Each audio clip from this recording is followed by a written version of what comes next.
Good afternoon, good morning, good evening, wherever you're listening to this week's episode of Tree Talk, episode 182. I suppose for myself personally, I must explain my absence for the last 2 weeks, and I suppose lack of content. I've hurt my back. Just all of a sudden, I do have back issues. So I've been pretty much bedbound for the last 2 weeks. I was even in hospital last night. But I do mention it because I just wanted to. I suppose the treatment I got, Matt, is unbelievable. Everyone from the ambulance services to everyone inside in the hospital, all the nurses, doctors, everyone exemplary over the last 2 or 3 weeks. My own GP, my friends and everyone, you would make you really appreciate it. And I'm sure you're the same as well. Unfortunately, I didn't make it to Parky Queeve or the Gaelic Rounds or anything, but they were shown anyway. We've had a good few results for the hurlers. The 20s hurlers are into a Munster final as well. The minor footballers are into a Phase One final. So today might be a small bit more brief than usual. Just I'm kneeling down. I can't sit or anything like that. But look, we'll get through it. So stay tuned for all that and more as I play the intro. The impression the game you get out with what you put into it's like a walk of life. If you're good enough, go out and get it, no more about it. But not so much control in the centre of the field from Kilkenny as Richie Bennett sends it high and over the bar. Your mother sends you down to the shop for a pound's worth of goods and she gives you 50 pence. You can't get the pound's worth of goods, can you? Just about kept in. Oh, well done, Shawnee Buckley. To do that to Tommaso Shea, he deserves to score from here. One of the highlights of the Sunday game. Limerick went out there from the word go today. No more about it. They made all the running, that was it. Put the ball over the bar and the back of it and that's it. No ifs, no buts. Is there much time left? We have a couple of injuries. Here comes Kieran Carey. Carey leading the charge of the right brigade. 45 metres out. He's a chance to score. He's put it hard. He's put it over. There's no sympathy in this game for anybody.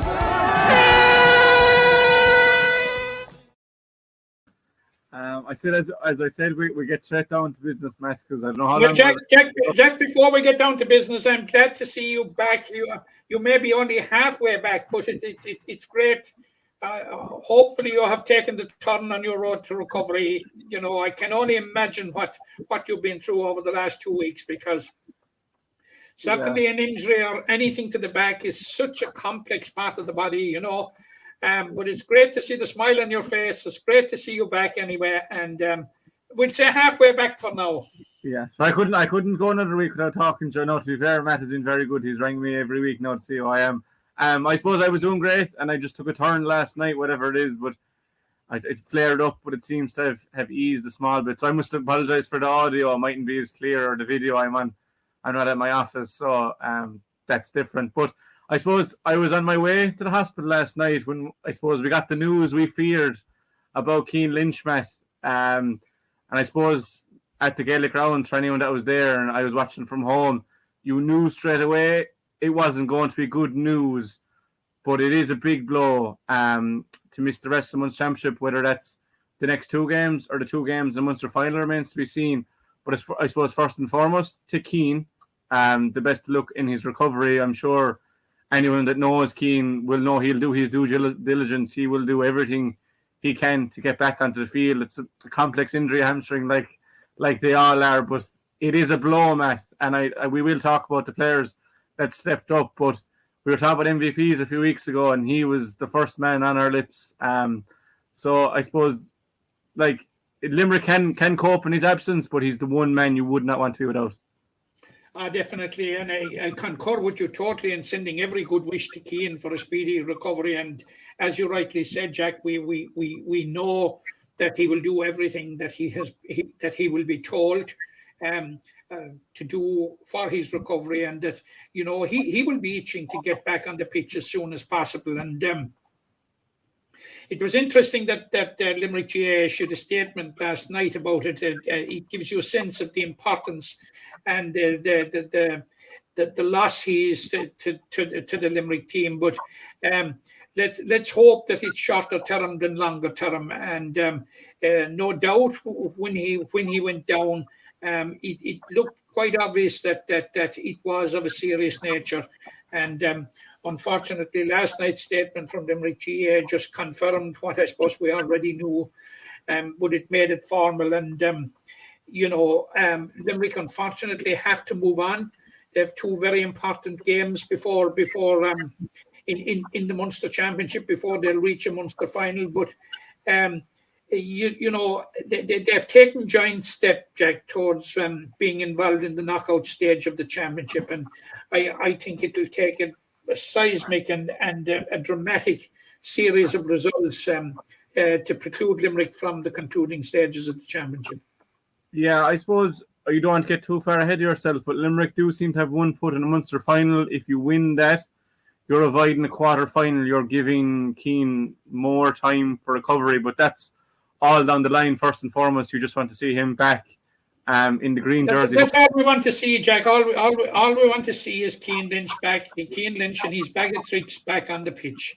Yeah, and Ralph and I were talking last week about the bag of tricks, and you and I were talking informally over the phone during one of our conversations about it. And I'm absolutely adamant we haven't seen anything like the end of the bag of tricks yet. You know, so, like, you know, who'll forget that point and he on his knees in Cork. And you know, I would say that the point, the most recent point to challenge it was his own point immediately before halftime in that game. You know, it'll tell you what he brings to the team, and you know. Keane Lynch's box office. He is, and he never fails. He never fails to deliver. You know. And in injuring himself, Limerick were kind of facing against the wind. Waterford were 3-1 up, and he actually won a puck out in his injury. So even until he went off the field, like he was, I suppose, the man leading the charge. Look, I suppose from a Pat Swell point of view, that's what they want. They'll want to see him in the blue and gold. But for now, it was his club mates, Dermot Burns, again. I know we weren't talking about Cork, but I'm sure you referenced that 6 points again from wing back is incredible. And Aaron Gillane then was just Aaron Gillane. And I suppose he needed to be that without Keane Lynch, without Peter Casey, without Seamus Flanagan. He was the main focal point, but Waterford knew the ball was coming to him and just couldn't do anything about it. But we did have noted in the Cork game that after the Cork game that Aaron Gillane was back to his very, very best, and yes. That's what was borne out in the game against Waterford. But you know, you talk about players manning up and stepping up to the plate. By God, did he step up to the plate? Some of the scores he got were just off the charts. There was one from the right and one from the left. They were just absolutely incredible. It's the Aaron Gillane that we know, and maybe it's the Aaron Gillane that didn't reach that heights last year. But certainly, you know, and of course, Dermot Burns is in a huge, rich vein of form. But we also have to acknowledge the role of Cathal O'Neill. Yeah, I trust into the action, like you know, you're trusting and you're asked to replace the two times hurler of the year. In my book, the best hurler of all time, and you know, people will be ribbing me and things about this, but I'm honestly of that conviction. But you know, Cathal really stepped up, really manned up. And like, Cathal was very unlucky. Cathal O'Neill ended with 3 points.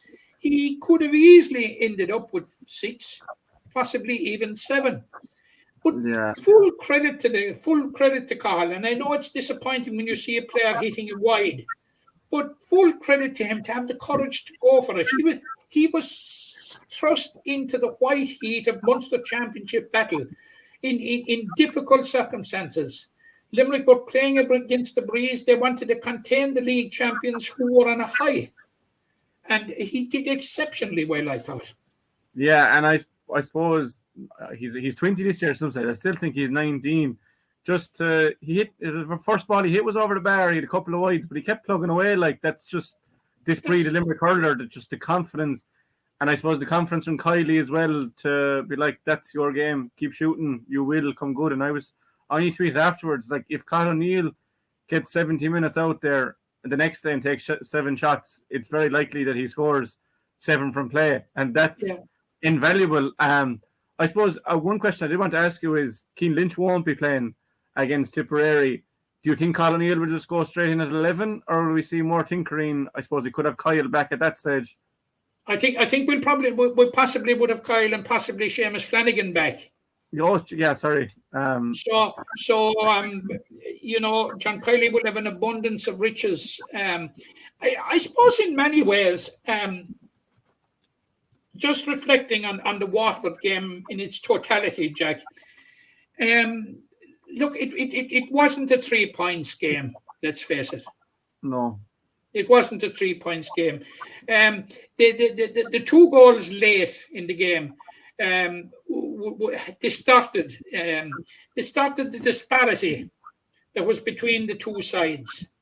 Like, had Limerick won by 11 points, Jack, like they did in last year's All-Ireland semi-final, I don't think anybody could have complained. But look, it's a good situation to be like that. You know, Limerick got a bit of a challenge when they conceded the 2 goals. They got a bit, and like Nicky Quaid couldn't have done anything about either goal. It gave him a bit of a challenge, and like we saw what they were made of coming down the home stretch. It's the home stretch, Jack. You know, it was just another display by this Limerick team of what they can do. And I think in a way, John Kiley and Paul Kennett will be delighted that they got some sort of a challenge, because there was at stages there in the second half that, you know, you were of the opinion that we're heading for another route, you know. And that's not good for anybody. And I think they'll be delighted with the challenge. And, you know, they will analyse, they will pass how the 2 goals were conceded. They will analyse, they will pass how the 3 opportunities were created late in the game and 1 converted. And, you know, for these lads, for this management team, it's always a learning curve. And, you know, they would be prepared to rectify those little lapses, if we'd like to call them. But I honestly think Limerick were more convincing winners than 3 points, Jack. I think Waterford got off lightly. I think that's an interesting point, because Paddy Andrews, the Dublin footballer, does a podcast for Off the Ball, and he was saying the Limerick team reminds him of their Dublin team, that kind of in the blink of an eye they could have won a game. And Limerick kind of did that in the third quarter. They win 7 or 8 ahead, which allowed for the 2 goals to not really make a dent on it. And I think it shows the difference between the teams, because it was 8-3 after about 20 minutes to Waterford, and they hit a couple of wides. And I suppose if Limerick were in that position, they would have nailed them scores. They would have, you know, took the game away from Waterford. I think that's the big difference in the team so far, that there is that ruthlessness with Limerick. But from Waterford point of view, Matt, they did show they have the tools to trouble Limerick. Now, 3 points is flattering, but if those goals came 10 minutes earlier, like, they could have been a right game, you know? Yeah, perhaps, Jack, but I am not so sure. I'm not so sure, because the only difference would be that Limerick would have responded earlier. Like whenever the goals went in, Limerick were going to respond, and it was quite obvious, like that they upped the tempo straight away when the 2 goals went in. You know, now Limerick have reason to be disappointed with the second goal now. Like, Nicky Quaid was left exposed to young Prendergast, like, and like he had an open shot at the goalkeeper. Yeah, it was a good run by Callum Lyons and a great pick out by Stephen Bennett. In fairness, I would be probably more disappointed about Stephen Bennett's free. No, I know, look, it's a rasping free, and I wouldn't stand in the line if you would all the money in the world with Stephen Bennett standing over it. But I think it was a well-worked goal from Waterford, but I think that's the key. It was, but there was deficiency in the Limerick defending for it, Jack. Yeah. Like, it's not classic Limerick that a forward gets an open shot at the goalkeeper from about, 15 metres out, was he? If even, I'd say he was inside the 13. Look, it is uncharacteristic for Limerick. No. But Callum Lyons on a great run through the middle. Talking about the middle, I myself was raving about William O'Donoghue's performance, and like, he just baffles me with his work rate. Now, I think Jimmy Quilty for the 20s can get to that level with just every time the ball is in the screen, William O'Donoghue is there somewhere lurking around doing this. But Darragh O'Donovan did her day, Matt, I thought. And I thought against Waterford last year in the semi-final, he was head and shoulders with everyone. But like he really makes that team tick, especially when Keane is gone. Just the speed of thought more than anything. I thought he looked a bit leggy in the league, if I'm being quite honest. But he was really up to scratch the other day. I thought the two of them, Will Donoghue and Dar Donovan, are so far ahead of everyone else in terms of midfield partnerships. Absolutely.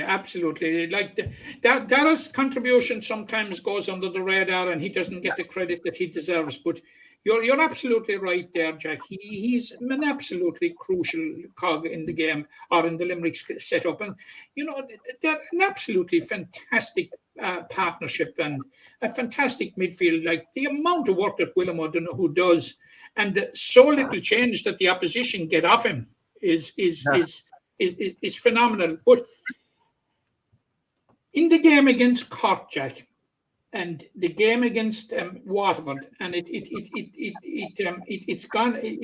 goes under the radar, and it's something that annoys me from time to time, is that this man's contribution goes under the radar because he makes it look all so natural and so easy. And I'm talking about Declan Hannon.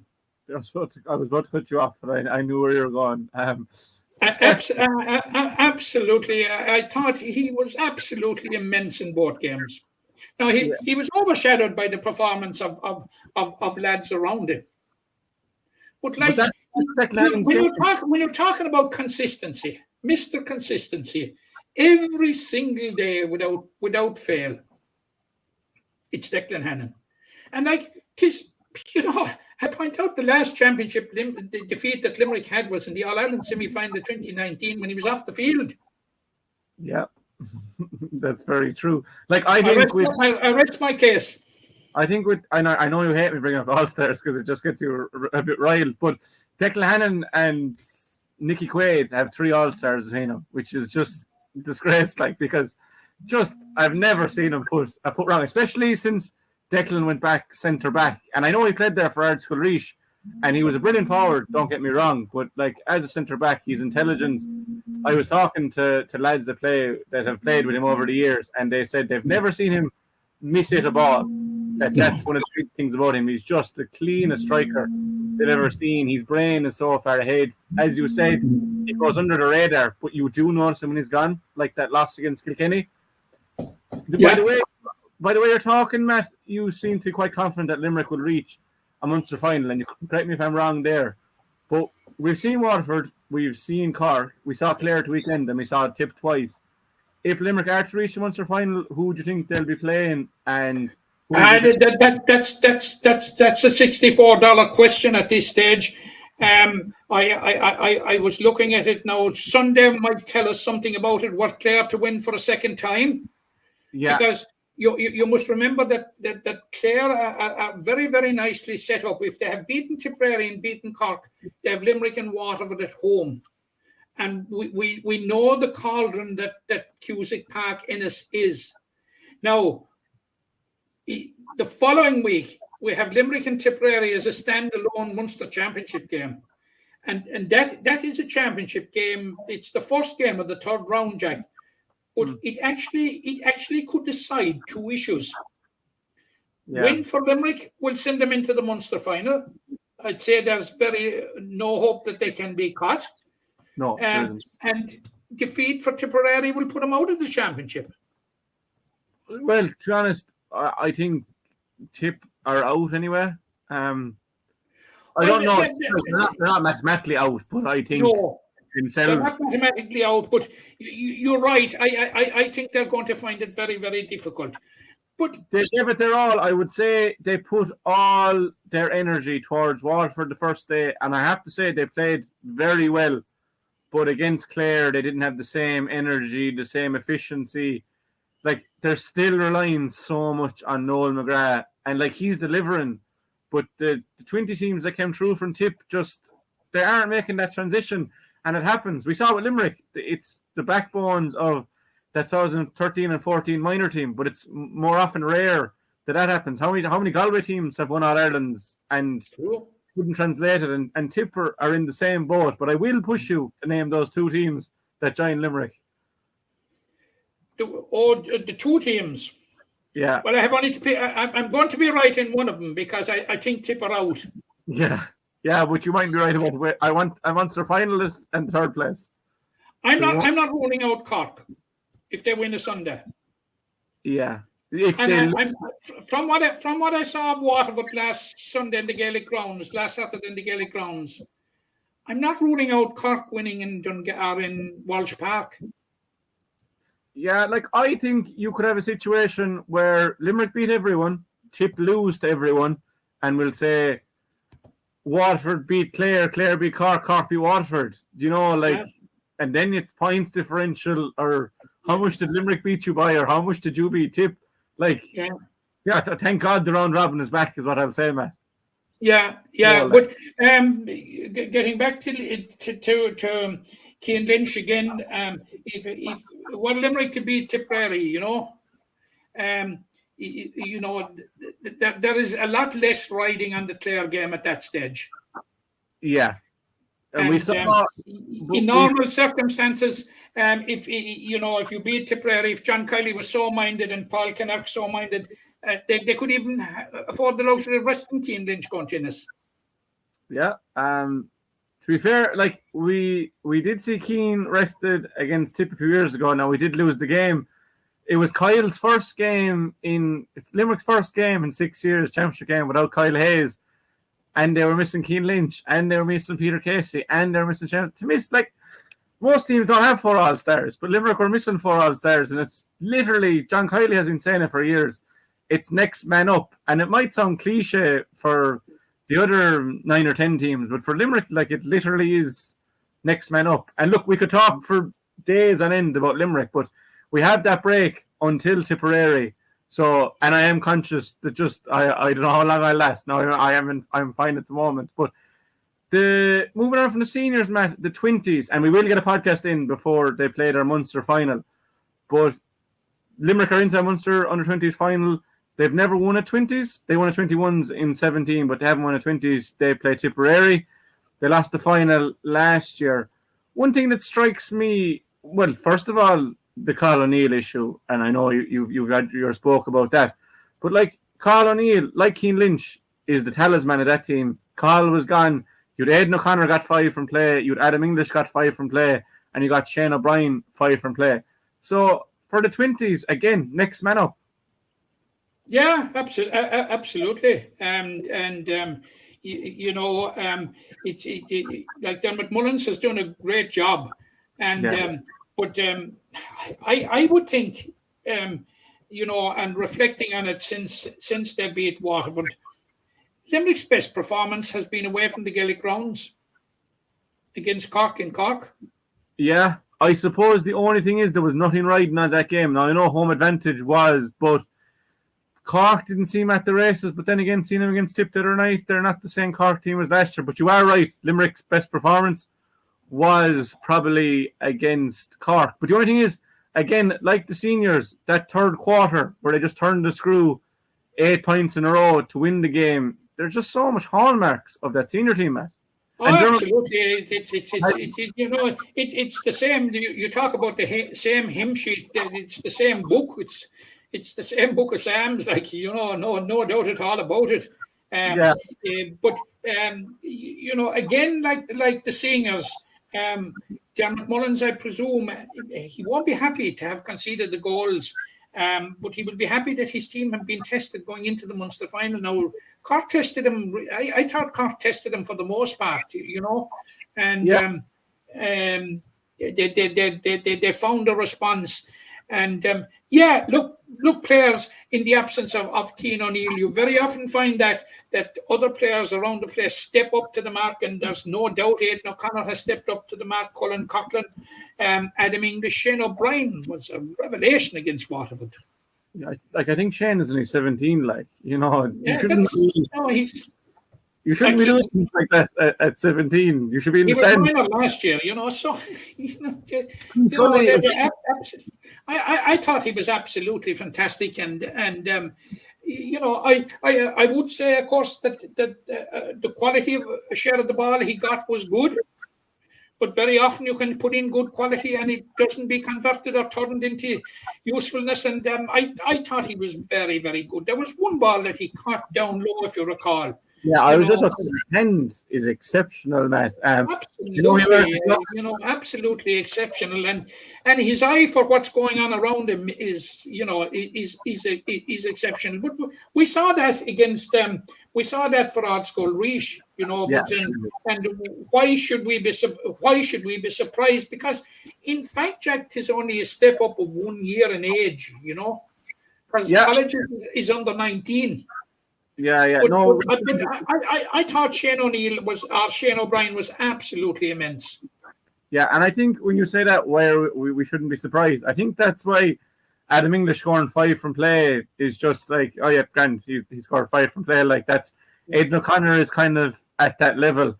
I thought, and you mentioned Declan Hannon a while ago about his role for the seniors. I think Ethan Hurley is an exceptional centre back. Like again, anytime there was any loose ball in the Limerick defence, he was the man on it. And it's not only reading the ball and getting it.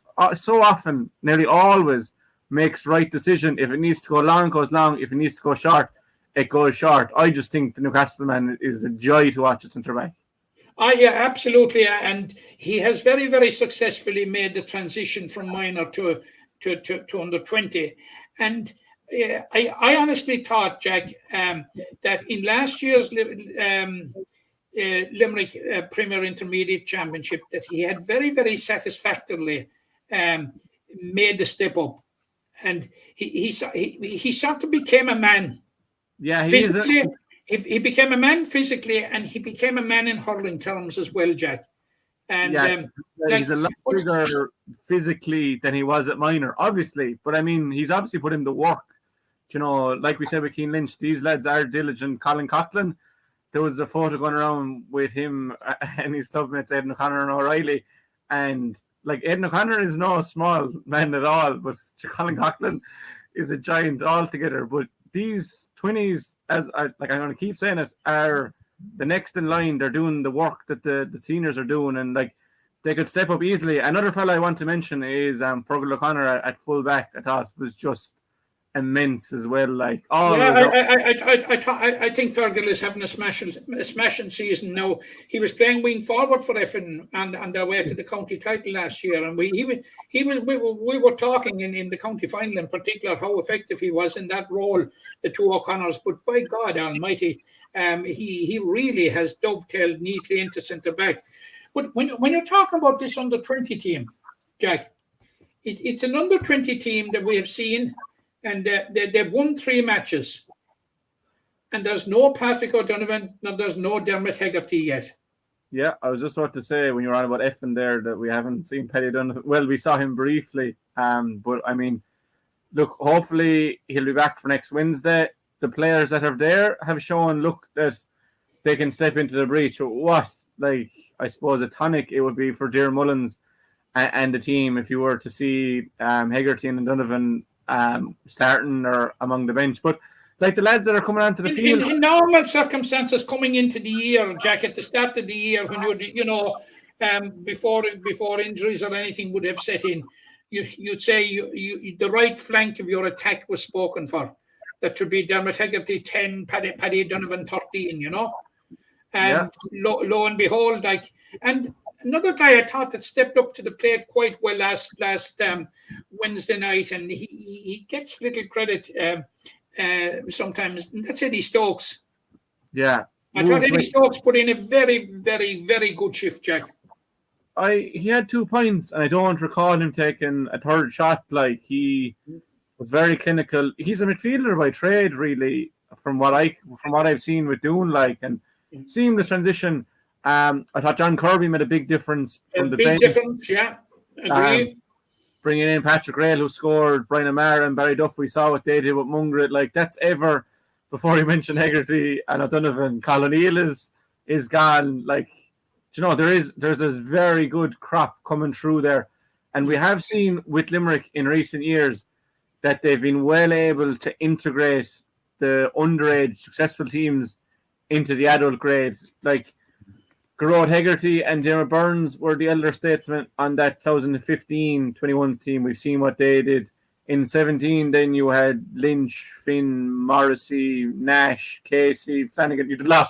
essentially the back-to-back minor teams. Then you have the likes of Colin Coughlin, Carl O'Neill, and Adam English, who've all stepped up. So look, there's been really great progression. And Darren Mullins did mention in one of his post-match about discussing things with John Kiley. So there obviously is, if you're with both squads, there's talking going on, and you need that. Like you see at local level, if the hurling management isn't talking to the football management, it falls down very quickly, and the same applies at inter-county level. So look, it bodes really well, Matt. It does.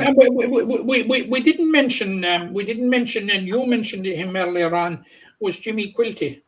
Yeah. Like Jimmy Quilty, in my opinion, is a born leader on the field. You're not captain on your bad age. So like he had 2 years of under-20s. You're not captain in your first year for no reason. You know what I mean? When you, like Colin O'Neill and Colin Coughlin were both on the senior team last year, and Quilty was still the captain, so that says all you need to know about Jimmy Quilty. I likened him to William O'Donoghue. Obviously he's a long way to go, but to be compared to someone like that, you're doing something right. But I two players that I can see being very fast-tracked will be fast-tracked into their club senior teams anyway, will be Shane O'Brien and Conor Handley-Clark. Now, Conor Handley-Clark is unlikely to be dislodged Barry Hennessy in the Kilmallock goal, but we saw a couple of cameo appearances with him last year for Kilmallock seniors, and they were a sight to behold, in fairness. They were very, very impacting, very, very telling, cameo appearances. As a sticks man, like from what I've heard, there is no one in the county that can match Conor Handley-Clark, and I think Keane Lynch is included in that. So that'll tell you all you need to know. But look, I'm very happy to see him in the net. And Jack Downey Franklin then is the sub goalie, like is an excellent goalie as well. Like there's more depth. Shane O'Brien, look, county champions Kilmallock could be like, oh, that's ideal. We have him coming in, and they've Pierce Connery down the road as well. Look, and we will. Yeah, Pierce down the road. Yeah. We'll talk more about the 20s final. They're playing a Tipperary side. They met in the 2020 Munster minor final. That's this year's team. No, it could be next year's. Yeah. But look, there'll be. It went to extra time. Yeah, it'll be a huge turnover of players, but we'll talk about that more. I suppose we won't have a clean sweep in Munster. Unfortunately, the minor hurlers fell to Waterford on Tuesday evening.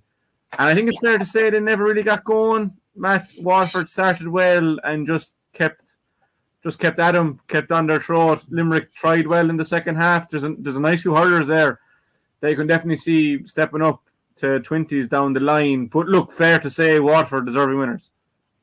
Waterford were deserving winners, Jack. But there are 2 points that I would extrapolate out of all that particular game, and people will say that I'm absolutely green-blinded.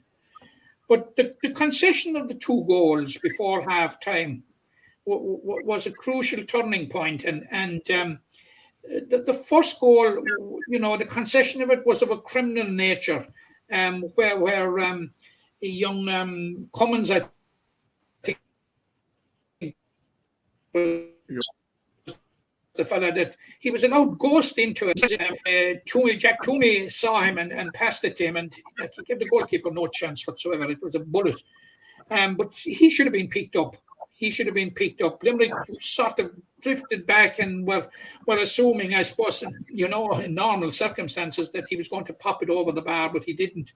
And that goal really drove him on, and they got a second goal. But there's one point to make about it. And the second point that I was about to make, Jack, is that Waterford didn't score for the last 16 minutes of regulation time, which must be a concern to them.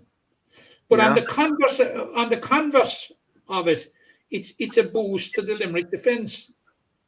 That they shut him out. They literally shut him out for 20 minutes because there was 3 minutes of additional time. Yeah, like if I was a manager and my team in hurling conceded 2-12, you'd be saying, look, you've won. Like more often than not, you win the game. Very rarely, I'd say you'd lose a game with that score. It was just, look, to be fair, it was at the other end where the problems arose that Limerick just couldn't get the scores. They just couldn't get the scores, and they couldn't get a system going, couldn't get a strategy going. You know, I don't know. They struggled to get scores. They absolutely struggled. Now, a lot of that is credit to the Waterford defence. Yeah, excellent. Very good. Very good. But you have to ask yourself the question, had they not conceded? And the first goal, Jack, you could call it nothing else but a switch off. Yeah. And true. had the first goal not gone in, the second goal mightn't have gone in. And like, if Limerick were only down, 4 points at half time rather than 10. Yeah. You know, you just wonder, could have taken very, very little after half time to sow the seeds of doubt into the Waterford team. Yeah, it's a huge difference. And goals before half time will always turn a game in any sort of sport. Like, when you score your goals, like a goal in the first minute is completely different to a goal in the 29th minute, because you don't have time. You're going into half time in one mindset, and then it's changed completely. So look, there was the very positive performance against Kerry, it wasn't as if, it's a terrible Kerry team. They gave Cork a lot of it in the first round. It was just a case that they just couldn't get going. And look, sometimes that happens, but there are some nice players for the future there. We mentioned them, and look, please God, they have long careers, and there's a good few of them that'll make the step up. There's no doubt about that. I wouldn't be awfully despondent about it. I'd be disappointed, but not despondent. Yeah, look, it was disappointing. I suppose keeping on the team of hurling camogie before we go to the football. For the camogie team, another disappointing defeat to Tipperary at the weekend in the Munster Championship. I suppose a double header. Look, you were looking for 2 wins. You thought the crowd might give it a bit of a boost, but after relegation, it's just another blow for camogie in Limerick. And look, I'm sure everyone involved in the scenes is putting in the work behind the scenes, but it just, you want to see it translated to the field, really, Mm-hmm.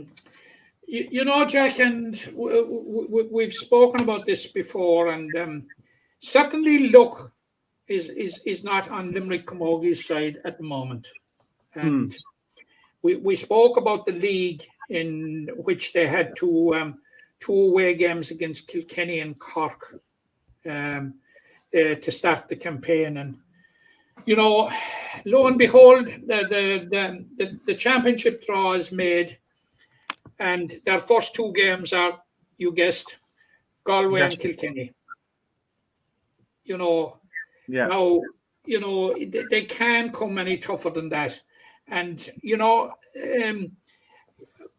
from what I heard, I wasn't at the game, but from the reports that I got and speaking to people that were at the relegation game against Offaly, Limerick did everything but win the camogie match. Yeah. And it was something similar in the final game of the league against Clare, when they had a very, very creditable performance. I was at but that Jack, one. For the last number of years, for the last 3 or 4 years, Cork, Kilkenny and Galway are on a different level to the rest in camogie. And the only county at the moment that seems to come anywhere near challenging that, and will possibly break into it this year, is Tipperary. Yeah, they've made huge strides. Tipperary are rightly up there with the very best, and that, you know, it was a tough draw for Limerick, and you're right, it was disappointing, a double header. You were hoping for 2 wins, but I'm told, Jack, that the crowd for the camogie game was very, very disappointing.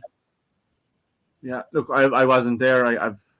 As I said, I was watching it from my bed, so I can't. And I find that disappointing in itself. Yeah, I look, from what I saw, like, I don't know, was the game promoted as much as it could have been, you know? There was obviously, I think, was it 27,000 at the Waterford game. I heard there wasn't a huge Waterford crowd there, maybe 5,000 or 6,000 is what I was talking to my friends. So you'd imagine that the 20,000 people from Limerick could have been in there earlier. Did they even know the game was on? You know, you have to ask yourself that question as well. Yeah. When things aren't going against you, as well is another thing. Like, would we have seen 27,000 at a Limerick hurling game before John Kiley was there? I don't know. You know, like when teams are going well, people will follow. And I know. People respond to success, and they equally respond to failure by staying away. Yeah, that's, like, you know. So I don't know. Is that a factor? But look, it's disappointing. Now you go to All Ireland series. Look, the Munster Championship is gone. The league is gone. You can't worry about the league till next year. You have an All Ireland Championship there. There's unfinished business. The sequencing has been very, very unlucky, and I'm not for 1 minute, Jack, disrespecting Down, Antrim, and Offaly. They're also on Limerick's group in the championship, but were they to get the three of those first, and they would have an opportunity of picking up a win, which seems to be elusive this year. A win or two or even three. They'd be capable of winning possibly all three of them. Oh, definitely. You know, they would be facing it. They would be facing into Galway and Kilkenny in a different state of mind. Yeah, I think John Lillis is on about that just elusive win, and we've seen it with teams in every sport. Like, you know, sometimes as you said about that Offaly relegation game, they did everything but win. But that, like, you could have the worst performance in the world, and if you win 1 point to 0. It's as good as winning 30 points to 221 as Limerick. You know, like, it's getting over. Right, what it does for momentum, Jack. You're absolutely right. There's no doubt, not about it. Yeah, and look, we wish them the best of luck going into the championship, and I'm sure the work is being done. And I think they're just that one win away from making that breakthrough, because there's not new players there. And as you said, if you get a bit of luck with the draw, if you get teams closer to your level, probably weaker than you, get a bit of momentum. We see what momentum does in sport. It's a mad thing, really, momentum. But look, it remains to be seen how that'll go. But look, we'll see. Wins bring confidence. Everything, like it's you know, I just don't know. Look, that the Ducks are drowning them at this stage. I'd say they're so unlucky. You know. Yeah, it's just. Look, please God, the championship will yield a bit of luck and we can get a bit of a run going. Going on to the football, it's a huge weekend for Limerick football. Again, gone under the radar a small bit. Now, I will start with the minors because they are through to that Phase One final, and then we'll spend a nice bit of time talking about Billy Lee's side. But a good win over Waterford. Like, I mean, realistically, this starts last week with the win over Clare. Good. Because the loss to Tipperary in the first round puts you under immense pressure. You know, anything but a win against Clare and you're gone. We've seen what Clare have done at underage level in the last 2 years, and just straight away John Keane's side took it to them. They got the couple of goals, kept them at arm's length. And yes, Pal was talking to Shawnee Buckley afterwards. That interview is on our socials. He just said about getting that start, and they just kept them again at arm's length. And I suppose it's a great sign of a team that when you go into a game needing to win, that you can hit the ground running, that there's no kind of nerves or panic. They just have their job and they go out and do it. Again, akin to the senior team. Yeah, and they did it clinically, Jack. They did it absolutely clinically. And if we're honest, and you know, and looking at the first round scores, Limerick beaten by 7 or 8 points, Clare winning by 20-something points, wasn't it? Yeah. By 25 points, I think, or 26 points against Waterford. Like you were saying to yourself, and given Clare's background in recent years and the development that they have put into underage football and their record at minor level, you were saying to yourself, here goes, you know, that you know, this is likely to be the end of the road. But it was a hugely creditable performance to turn it around. Like they'd be going to Waterford last night in a dead rubber had they not won it. Simple as. And like, you know, it was a fantastic win, given the background and the circumstances and the importance of it. Like it not just, you know, it not just, you know, it threw Limerick a lifeline. And that's all you could say that it would be, because the expectation was that, and the general consensus was that Clare would still come good, and with a home game against Tipperary, that they would get it right, and that Limerick would be edged out, irrespective of the result down in Waterford. Even, you know, I think at one stage, if Clare had won last night, Limerick to qualify would have won by something like 30 30 or 31 points. Yeah, Clare's. But, Limerick went down, got the job done in Dungarvan last night, in Leamy Bryan last night.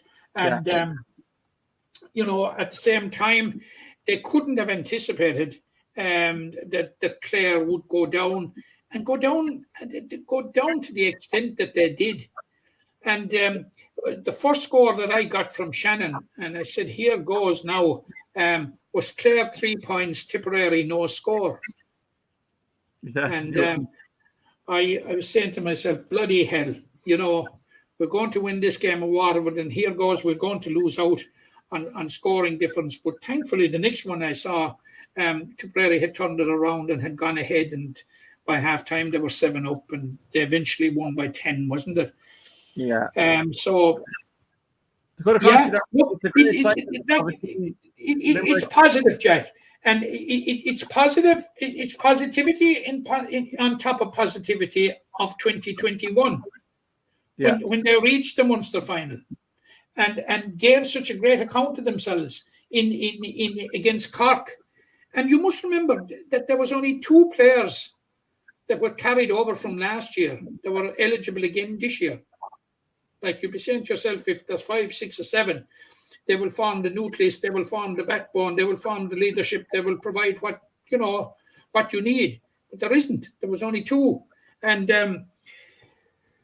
I think it's very, very creditable, and I think it's just absolutely fantastic for the lads. It's fantastic for John Keane, his management team, fantastic for Limerick football that they get another game in the phase final. And you know, let it go where it will, you know, win it, and you have a game against the losers of Cork and Kerry. Like, it's all very, very important, Jack, and it's all very, very important in the development of those lads as players and in the evolution of Limerick football in general. Yeah, and look, we saw last year how close they got to Cork, so there's no fear of them if they get past Tip. Now, Tip will be favourites, rightly so, but again, that's a game we'll talk about. Close. Well, so are Clare favourites, Jack, coming to McNeville Park. Yeah, look, they've upset the odds. Limerick football has upset the odds more often than not over the last few years. They're definitely better as underdogs. But again, we'll look forward to that game in greater detail next week. What is the major focus this weekend, I suppose, is the return of the newly promoted Limerick senior footballers.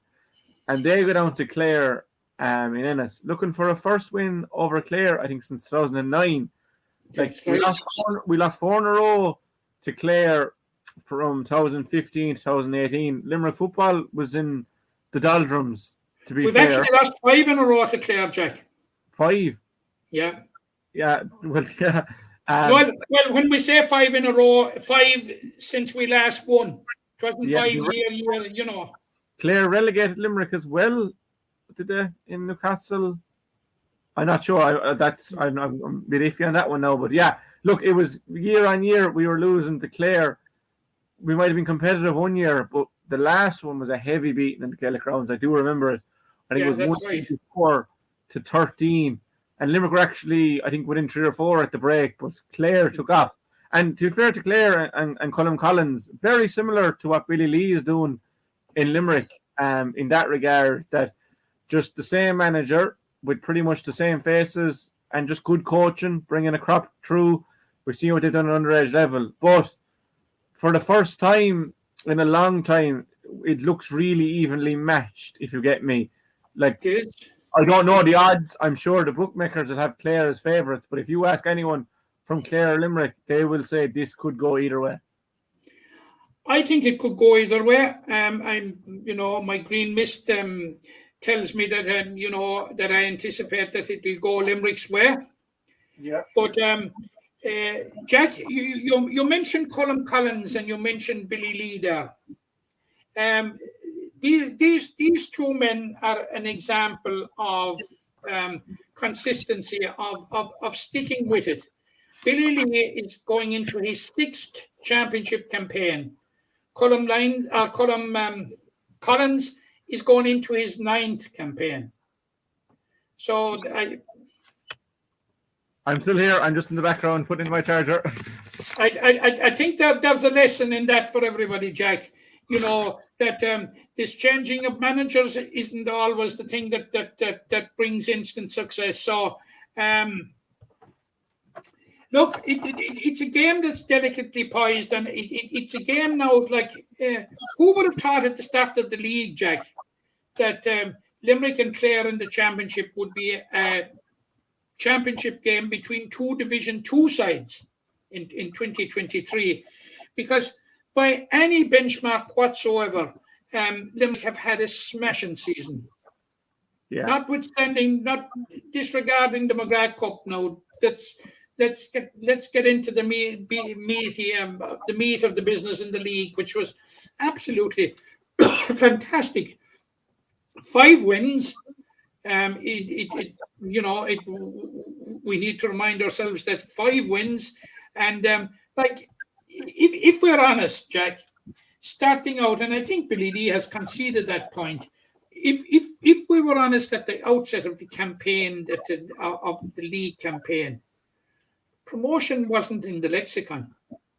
No, the lexicon was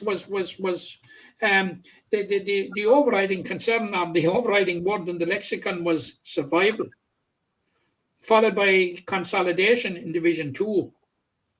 All right. We came very close to being promoted last year, but Derry put an end to that. And of course, you were looking at a truncated version of the league. But we beat Tipperary and we beat Wicklow last year. That was enough to get us into the semi-final. We lost to Derry and Carrick-on-Shannon. But this year, we were back to the marathon 7 games. And Limerick won 5 of them. And Limerick had a 100% record, let it be said, 100% record on the road. Yeah, on the road again. Victories in Antrim, victories in Ockram, and victories in Portlaoise. You just can't argue with it. And you're right, we're back on the road again, but there's a different dynamic when Limerick players or Limerick teams see the Clare jersey. Whatever level it's at. And they own one, Matt, because that 2018 defeat, like, there is a lot of players remaining. Like, it's not as if it's a completely new Limerick team. Like, off the top of my head, like Donald Sullivan, Ian Corbett, Dara Tracy, Peter Nash, like, all these players were involved. So there will be a revenge mission there. Like, and we do owe Clare one. We own 5 if you like, Jack. Yeah. And like it's really evenly poised. Like, it's a game that I won't be able to go to, like, and it's one that isn't being shown, and that's another issue for, like, I know you couldn't go to games for a while and still can't go, and I can't go either. Like, it just, that's something that needs to look at, but that's for above our pay grade. But what I am saying is it's the definition of misery, Jack. Yeah, well, I know that I text Luke the other day. There is commentary on live, so we'll be able to hear it, which is nearly worse because, you're kind of waiting for someone else to tell you what's happened, but it's definitely better than nothing. But what I will say is it's a credit to the Limerick players that were the same players that got hammered, to be fair, 4 years ago, are going back there, and some will have them as favourites. Now, what I will say is the league final, losing that, will probably have been a bit of a dampener, because when you play in Crow Park, you want to win. But that's a long time ago. This team, Billy gave them the week off, and I'd say after that week, it wasn't mentioned again. Well, maybe the negatives were mentioned and some of the positives. But it's a really intriguing game, Matt. Like, I can't get over that as much. Clare without Gary Brennan are a different animal. He's just an exceptional player. But Limerick do need the likes of Brian Donovan and Killian Fahey, who were so vital during the league, and we were without them for the league final. I know Killian started and had to come off. If we can get those back on the field, I think that could nearly be the turning point, because there won't be much in it. There will be very, very, very little in it. You're right, Jack, and those two lads are crucial players. If you look at the matchups through the field, that it's going to be very, very interesting. And like you said, about the lads that were there and will have a mission from from 2018. It's a totally different Limerick team now. I'm not so sure that it's any different from Clare, because like when that happened in 2018, Jack, the contrast is such. Clare were a Division 2 side. Limerick were a Division 4 side. True, yeah. Who could only muster 2 wins in the league against London and Waterford.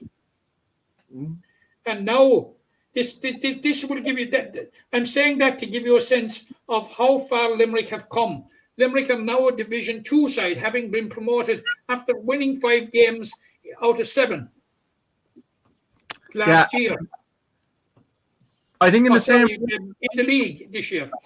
In the same token, I think what Clare are doing goes under the radar a bit, because Clare were in Division 4 not so long ago, and now they're a really steady Division 2 team. And look, they haven't really competing in Munster. They're obviously, like, they've lost to Kerry a good few times, but they're a very good side. Like, anyone saying, oh, it's only Clare in the football, like, obviously isn't paying attention to this Clare team that have been in Division 2 for 5 or 6 years.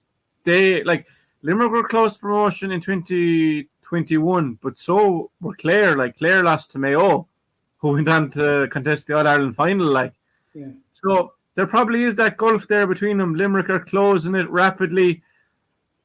I'm very intrigued to see how this side go in Championship. We obviously, in 19, had that big win over Waterford.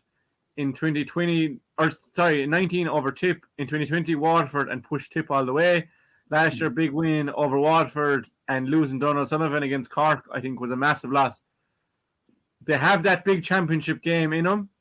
Do you see them coming away with the win on Saturday? I think I do. If you look at Clare's record in the recent league, and all right, they're a Division 2 team, and they're mixing it with some of the luminaries of this world, in the Galways, the Meads of this world, and the Downs of this world. They've only 2 victories to show in the league, and one of those was in the first round over Offaly, and the other was in the last round over Down. Both Offaly and Down were relegated. Yeah. So I think the gap has closed sufficient, Jack, for Limerick to just nick this one. Clare have probably regressed slightly in the absence of Gary Brennan, and Limerick have obviously gone in the right trajectory substantially. You say the gap is closing. I think the gap will be closed on Saturday. I think Limerick will usurp them for this year. And then you have Waterford or Tipperary. And look, you don't want to get ahead of yourself. You lose to Clare and you're into the qualifiers. And that's just like a dogfight straight away. But let's say we get through Clare. Who would you expect to face in the semi-final? I'd be expecting to face Tipperary. Waterford are having a very, very, very disappointing year. Very, very disappointed. Very disappointed for Aoife Fitzgerald. The way the thing is going there.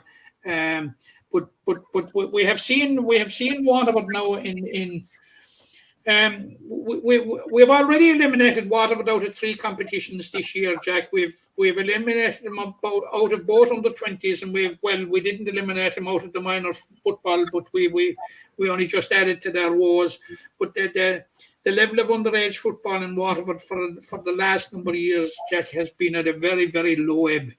Yeah, and it's a huge task for any manager to go in there. And did they finish last in Division 4? I think they did, but they drew with Tipperary, I think. They drew with Tipperary in the first round in Dungarvan. No, Tipperary are a completely different animal. Well, they were a completely different animal in the league, but I suppose Waterford will have that impetus that we've drawn with these lads before, that we can do it again. They'll have that to say, but on the converse, it could come back to haunt them in that David Powell said to Tipperary, remember, lads, these fellas drew with you in the league. Yeah, true. Yeah, it's fascinating, but I will say it's a great layout. Now, Cork have regressed so much; it's unbelievable. But we'll say maybe 6 or 7 years ago, this should have been the way to go. Like it is at the minor, have your phase one and let the 4 weaker sides, for want of a better word, play each other, and then have Kerry and Cork play each other. But look, you must remember, Jack, now that this is only the randomness of the draw, isn't it? Is it? I don't think so. Because generally there would be there'd be 2 quarters and 2 semis. Yeah, you're right. And 2 teams in a semi-final waiting for them. Like it was last year, would say, like Cork waited for Limerick and Kerry were waiting for Tipperary, I think it was. So, like, it's a good system, but the path is there for Limerick. The foundation has been laid throughout the league, throughout the last. How long is Billy there now? And the blueprint is there as well, Jack, and the Tipperary did it in 2020. Yeah. You know, yeah, they did, like, and it should have been Limerick. Look, if it wasn't for Conor Sweeney, it would have been Limerick, but we can't dwell on that. But sometimes a defeat like that can spur a team on, and I think Limerick have, you know, like if you go to a Munster final and you're beaten, it can set you back. Whereas this Limerick team we were on the cusp of that, and I suppose the drive is probably stronger, and they've shown that by getting into Division 2. But look, a really fascinating game to look forward to. Again, pity you can't watch it, but look, we'll be listening intently. We'll be hoping for a Limerick win. We're edging towards Limerick wins, but I think it's just edging. It's not very confident. Yeah, you know that's about it, Jack. You just about summed it up, and I honestly think that I think they'll just about get over the line in this. And what I've said about this team, and backs to the wall situation, and this is kind of a backs to the wall situation. And if you take 2020, and I've said that this several times, to go to Markovich Park, having to win. To be promoted from Division 4 and to go to do it, to go to Ockram last year and to have to win to survive and do it, to have to go to Portlaoise this year and beat Fermanagh in the final round to get promoted and did it. To take the next step now in the championship and go to Clare and do it. I think Limerick are mentally tough and mentally strong enough to go and do it. Yeah, and look, you'd urge everyone that can go. Ennis 6 o'clock. Like if you get 5,000 or 6,000 Ennis, you mentioned it's a cauldron there in the hurling. It can be the same for the football. These Limerick footballers deserve the support of the public. They're putting in the effort. They're getting the results now, thankfully, that their effort deserves.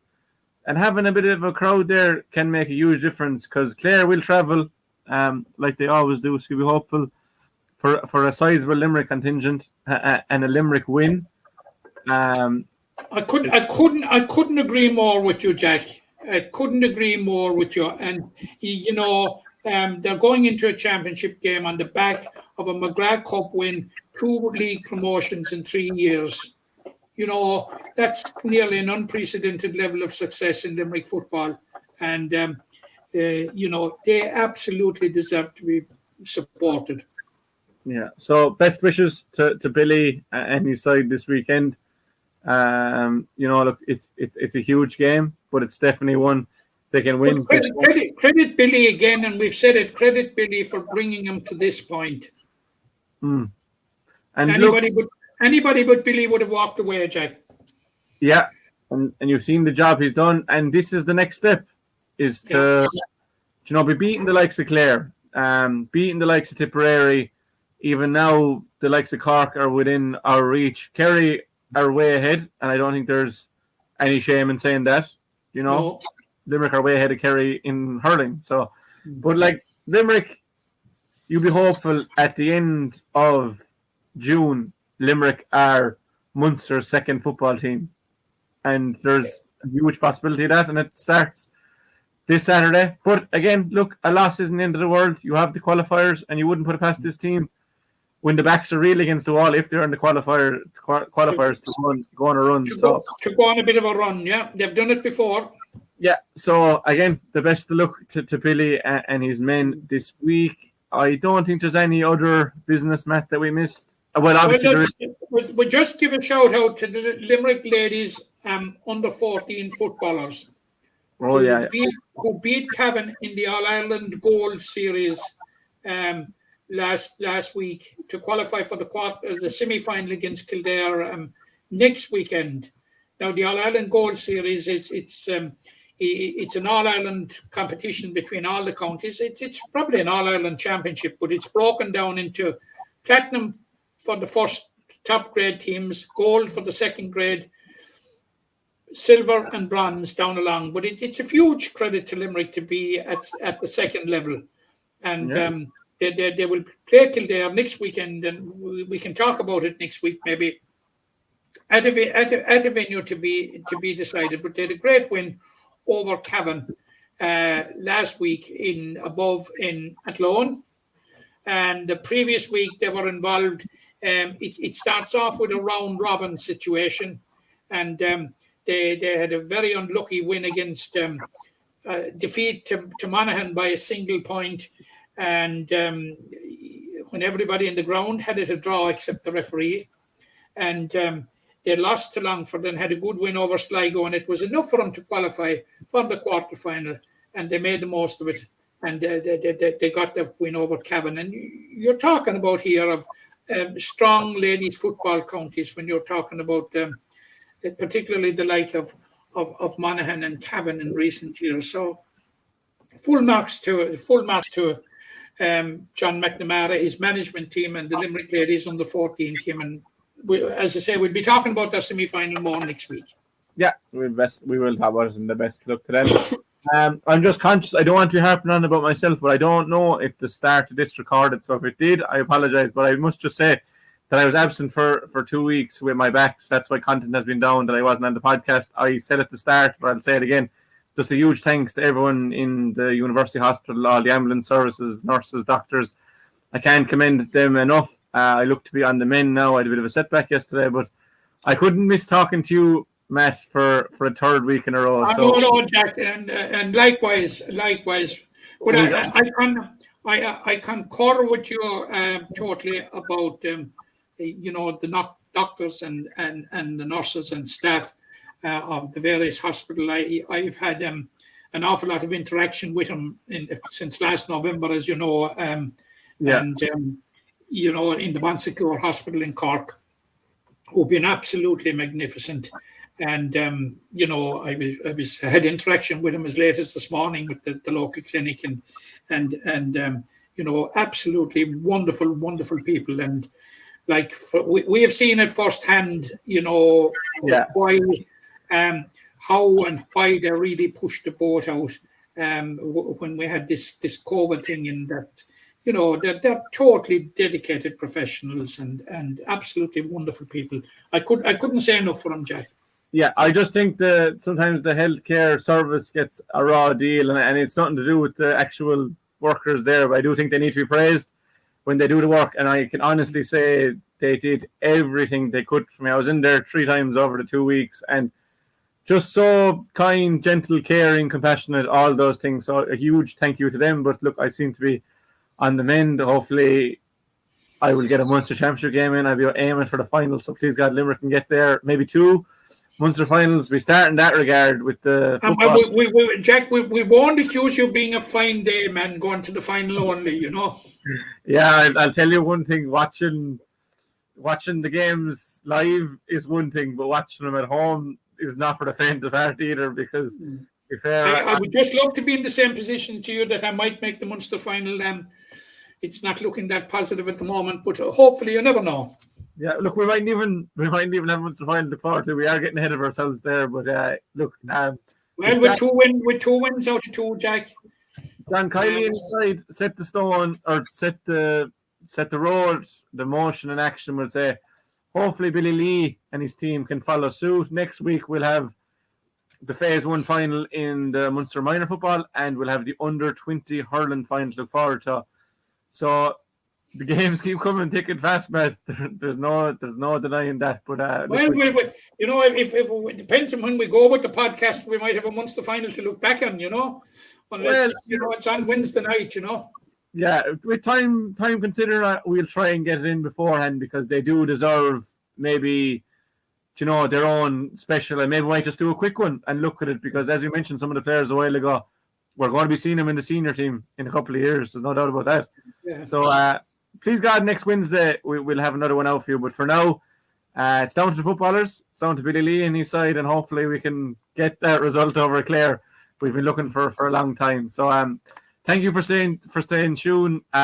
If you heard me repeat myself at the end there, I was just cautious. I don't know if the start recorded properly. Just looking at my screen, the time didn't start for a few minutes. So we were talking about Keane Lynch at the start. If you missed that, look, it's obviously a huge blow. But I think it recorded all that. But anyways, Matt, it was great to be back. We'll be talking to you. Have you back, Jack? We'll be talking to you sooner rather than later. But for now, a huge thank you to everyone, and we'll talk soon. And the best of luck to the footballers this weekend. Impression again, we get out with what you put into. It's like a walk of life. If you're good enough, go out and get it, no more about it. But not so much control in the centre of the field from Kilkenny as Richie Bennett sends it high and over the bar. Your mother sends you down to the shop for a pound's worth of goods and she gives you 50 pence. You can't get the pound's worth of goods, can you? Just about kept in. Oh, well done, Johnny Buckley. To do that to Tommaso Sheahy, he deserves to score from here. One of the highlights of the Sunday game. Limerick went out there from the word court today. No more about it. They made all the running, that was it. Put the ball over the bar and the back of it, and that's it. No ifs, no buts. Is there much time left? We have a couple of injuries. Here comes Cian Lynch. Kerry leading the charge of the right brigade. 45 metres out. He's a chance to score. He's put it high. He's put it over. There's no sympathy in this game.